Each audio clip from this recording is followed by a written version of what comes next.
Assalamualaikum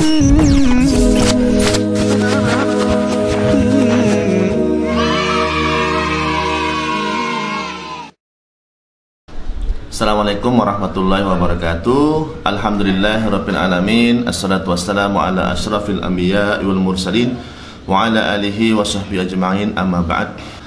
Sahabat-sahabat mahasiswa yang dirahmati Allah Subhanahu wa taala. Jumpa lagi ya di kali ini di segmen mata kuliah. Dan pada pertemuan kali ini insyaallah kita akan bahas satu tema, yaitu Islam dan kesehatan.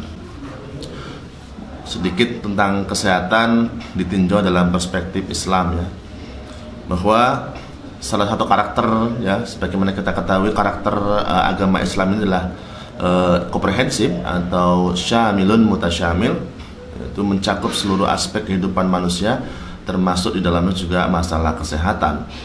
Tentu yang menjadi acuan dalam kesehatan, dalam pengobatan ini adalah Rasulullah Sallallahu Alaihi Wasallam ya, melalui praktik-praktik beliau atas bimbingan wahyu Allah Subhanahu wa taala.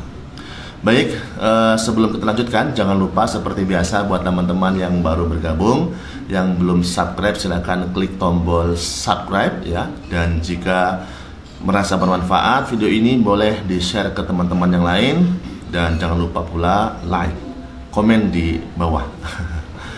Baik, teman-teman semuanya yang dirahmati Allah Subhanahu wa taala, masuk pada sebab berobat dalam Islam. Berobat ya, atau berobat dari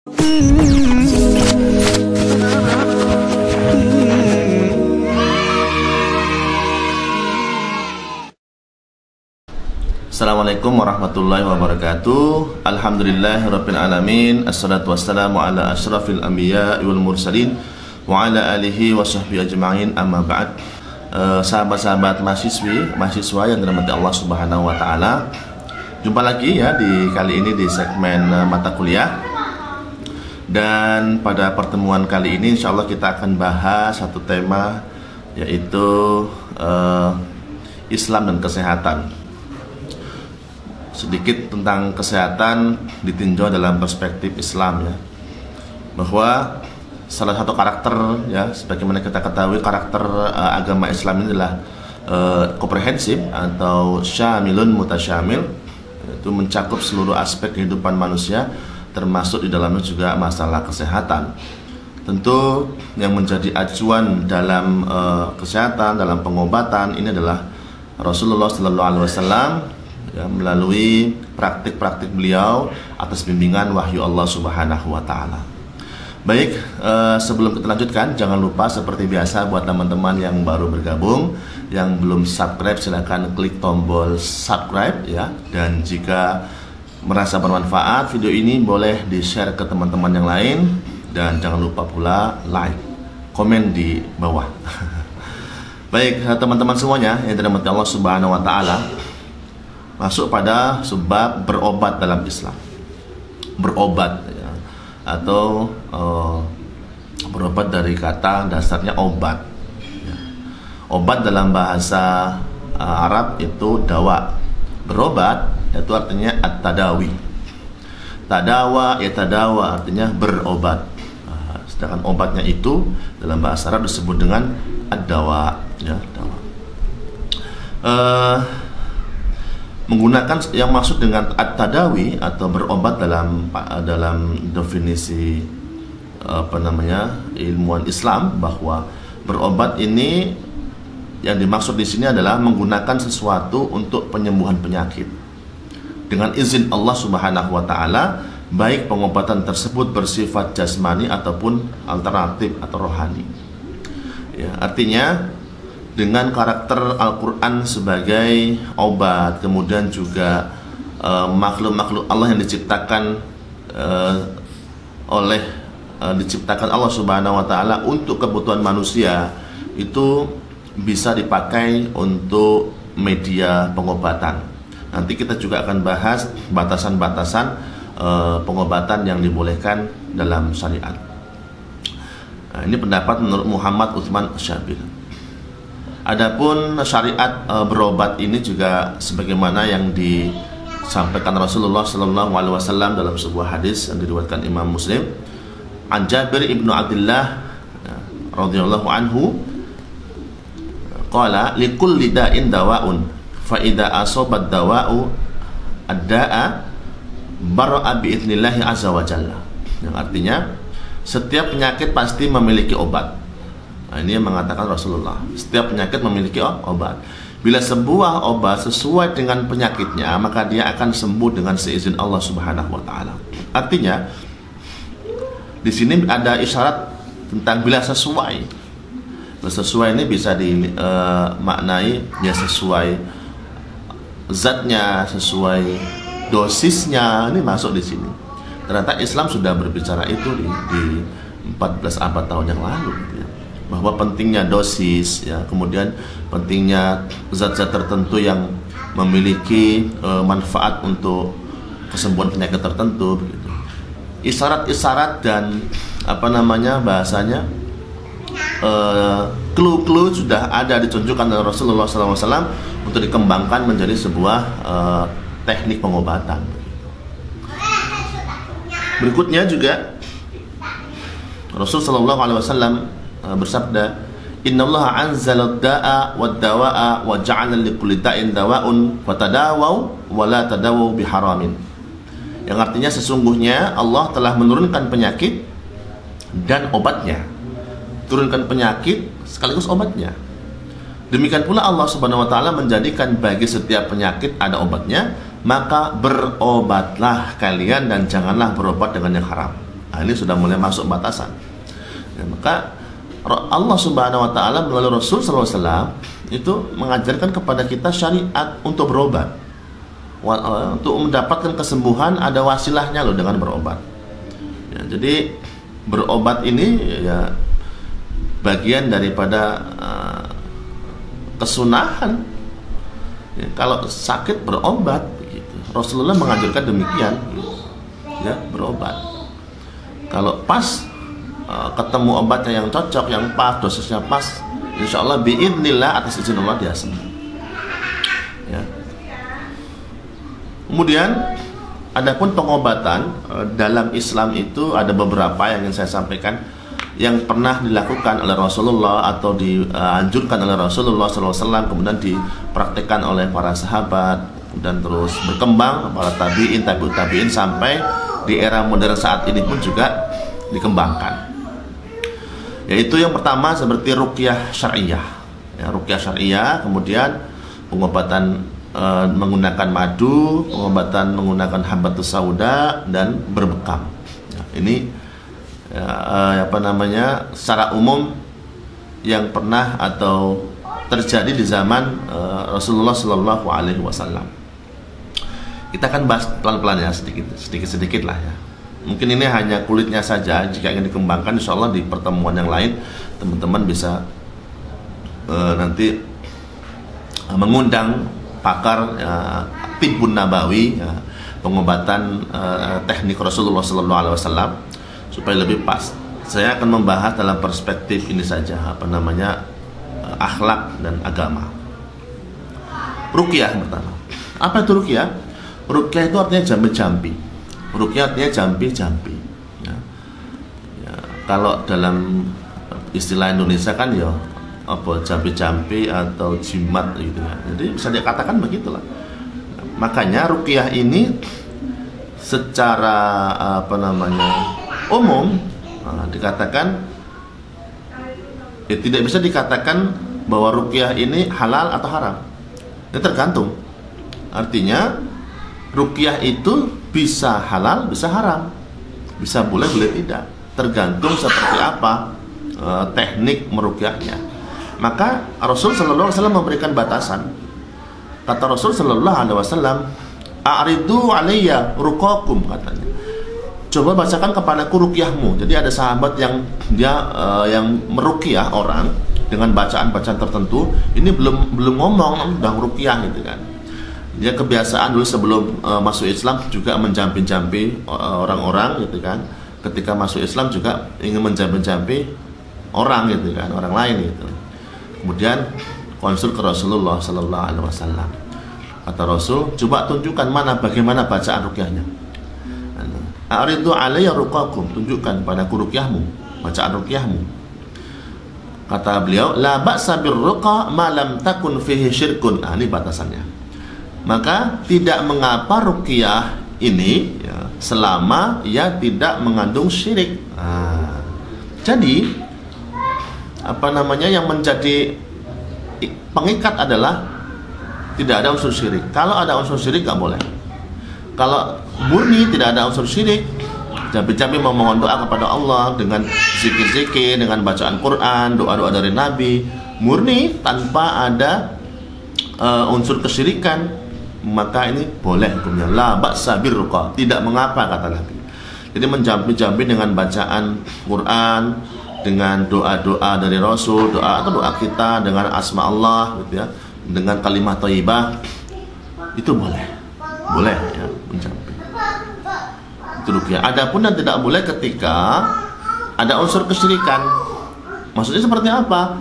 Contohnya menggunakan media jin, menggunakan media jin, atau misalkan dengan jampi-jampi tertentu yang tidak jelas bacaannya. Biasanya begitu ya, misalkan ya bacaan sirasa ajalikum sir derajatullah, ada lafaz Allah tapi dicampur dengan lafaz-lafaz lain yang kita tidak tahu maknanya, atau jambi-jambi nyem sembur begitu, kita tidak tahu apa yang dibacanya ya. Dan selama dalam keyakinan orang meruqyah itu adalah bahwa kita sebagai peruqyah adalah meminta kepada Allah sebagai wasilah, adapun yang menyembuhkan adalah Allah Subhanahu wa taala. Itu harus begitu ya, bacaannya jelas. Itu ciri-cirinya.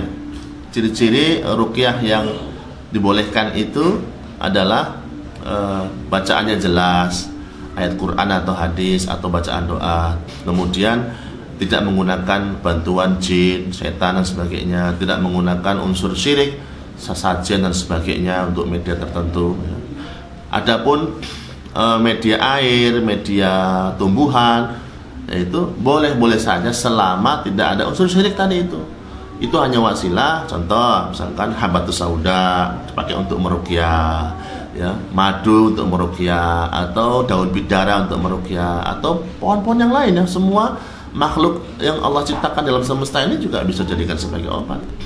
Kunyit segala macam bisa media untuk ruqyah gitu. Dibacakan Quran sambil diberikan misalkan ramuan-ramuan. Dan tentu bagi orang yang praktis ini ya, dia harus juga mempertimbangkan dosis ya. Tidak pula yang penting ruqyah apa aja kasih, masukkan semua, misalkan madu setengah gelas, terus kunyit setengah kilo ya, overdosis bukan manfaat, malah bisa membawa mudarat. Semuanya jika overdosis juga membawa mudarat. Hal yang mubah jika overdosis juga menjadi mudarat, tidak boleh.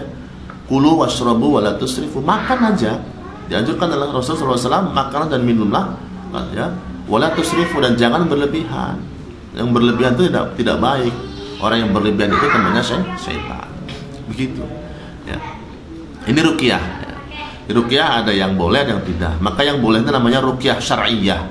Tadi ciri-cirinya bacaannya dari ayat Al-Quran atau dari hadis Nabi, doa-doa dari Nabi atau doa-doa umum. Dan ini dibaca dengan bahasa yang jelas, tidak qomat kamit begitu ya. Kalau qomat kamit itu mencurigakan apa yang dibaca. Kemudian tidak ada unsur syirik, maksudnya tidak menyekutukan Allah dengan minta bantuan kepada jin atau menggunakan sesaji untuk mengundang kekuatan tertentu dan sebagainya. Nah, itu tidak boleh. Berikutnya adalah pengobatan menggunakan madu ya. Madu ini juga merupakan zat yang atau minuman baik yang difirmankan oleh Allah Subhanahu wa taala, yang dianjurkan untuk menjadi obat ya, gitu. Tentu dengan dosis ya, tidak sembarangan, tentu tidak ngasal, maksudnya begitu. Ada dosis tadi kan. Jika obat ketemu ya, penyakit ketemu dengan obatnya pas, dosisnya pas, sembuh insyaallah. Yakin Allah akan menyembuhkan. Allah menyembuhkan. Itu yang mengatakan itu Rasulullah sallallahu alaihi wasallam.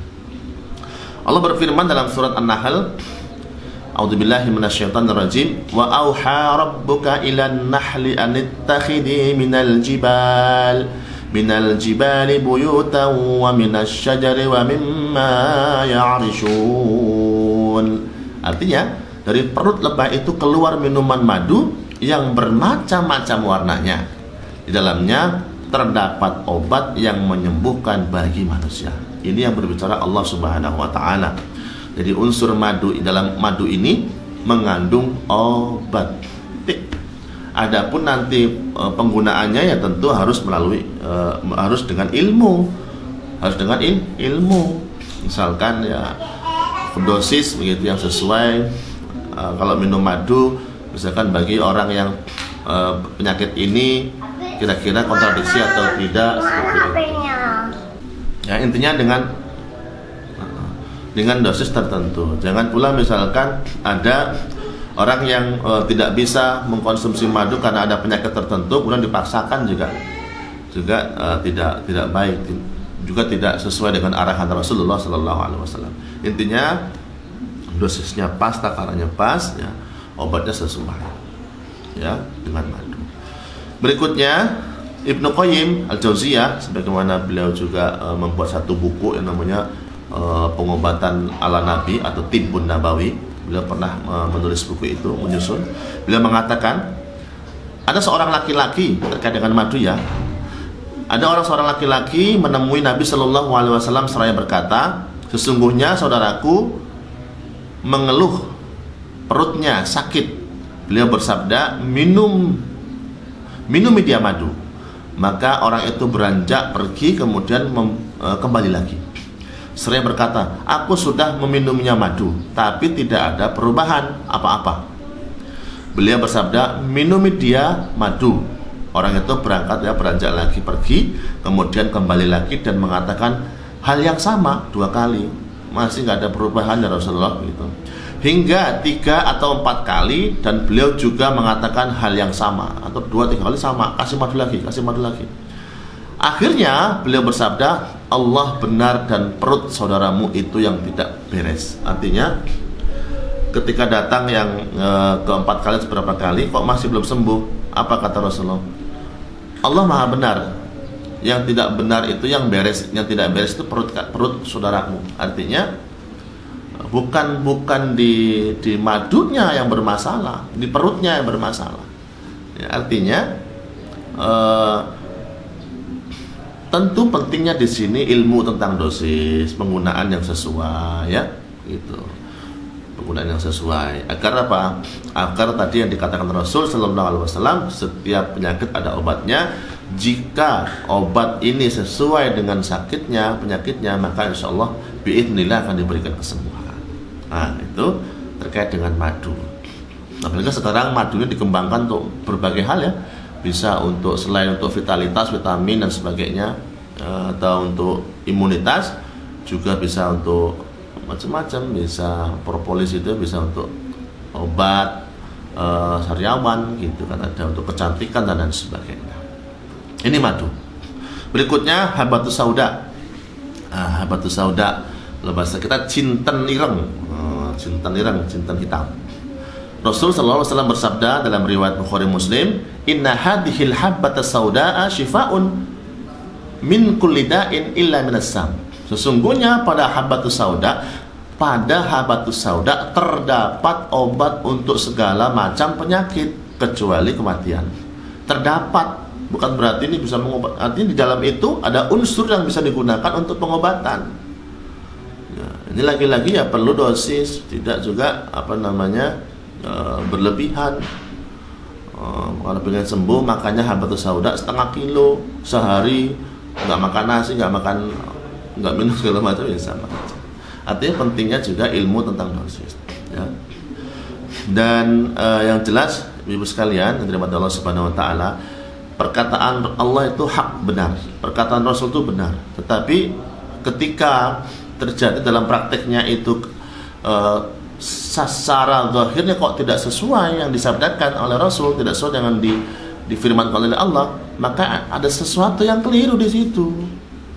Ada satu keliru, bisa jadi dosisnya, ilmu penggunaannya, atau bisa jadi juga zatnya jangan-jangan palsu gitu kan. Gitu. Kalau yang asli kemudian digunakan sesuai takarannya, maka insya Allah dengan berharap bertawasul dengan hadis Rasulullah SAW, maka insya Allah Allah beri kesembuhan. Nah, selain habatus sauda, ya, yang berikutnya adalah bekam.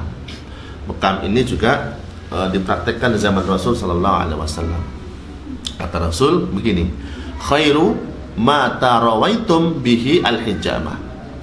Sebaik-baik pengobatan yang kalian lakukan adalah berbekam. Ini praktik kedokteran zaman Nabi Sallallahu Alaihi Wasallam berbekam. Sana kan ada unsur juga ya, bedah juga ya, bedah ringan ya. Dengan zaman dulu dengan pedang mungkin ya, atau dengan pisau digores-goreskan. Ini ya. Dan sekarang tentu harus melalui melalui semacam pelatihan dari pakar atau ada sertifikasi ya layak untuk melakukan pembekaman ini.